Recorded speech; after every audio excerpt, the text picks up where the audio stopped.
গল্পের সাথে সেই মনের মতো গল্পের সাথে যাকে মানাবে তাকেই বেছে নিব। তবে হবে এমন কোনো চরিত্র যেখানে আমি হচ্ছে মেন লিডিং, সেখানে কোনো নায়কের প্রয়োজন পড়বে না, অন্য কোনো কিছু প্রয়োজন পড়বে না, কোনো একটা সিচুয়েশন বেসড। তো সেখানে আসলে পর্দা শেয়ার আমি সবার সাথেই করতে চাইবো। বলি তমা এখন অনেক প্রশংসা পাচ্ছ, 2 দিন পর দেখবা এই সেম জিনিসের জন্য অনেক বেশি সমালোচিত হচ্ছ।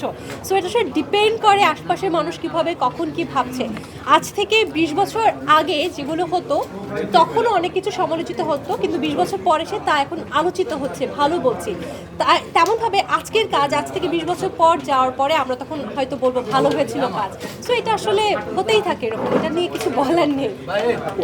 অভিনয়ের অফার তো আসছে, উপস্থাপনায় মনোযোগ দিতে চাই এবং একই সাথে যদি কখনো আমার মনের মতো কোনো গল্প পাই তাহলে কেন না পড়ে দেখবো, কিন্তু আপাতত উপস্থাপনায় মনোযোগটা দিতে চাচ্ছি। দেখুন, মনের মতো গল্পের সাথে সেই মনের মতো গল্পের সাথে যাকে মানাবে তাকেই বেছে নিব। তবে আমি সবসময় একটু অফ ট্র্যাকের গল্পের প্রতি বেশি আকর্ষিত হই।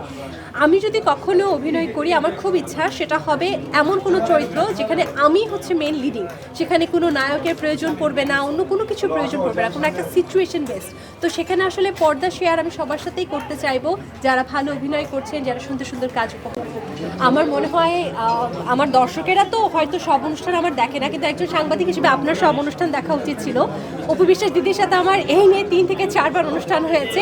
শুধু অপু বিশ্বাস দিদিকে নিয়ে আমি বলবো না, শিরিন শিলাকে নিয়ে আমার অনেকবার কাজ করা হয়েছে এবং আমাদের সবার পছন্দের মিশা সওদাগর ভাইকে নিয়ে আমার অনেকবার কাজ করা হয়েছে। আমার মনে হয় সেসব ভিডিওগুলো আপনার দৃষ্টিতেই পড়ে। এছাড়াও বাংলাদেশের বড় বড় আর্টিস্টদের নিয়েও আমার কাজ করা হয়েছে, কাউকেই বাদ কেউই বাদ যায়নি যে আর আমার অনুষ্ঠানে আসেনি। আপনাকে নিয়ে নেগেটিভ কমেন্টগুলো বেশি হয় কেন?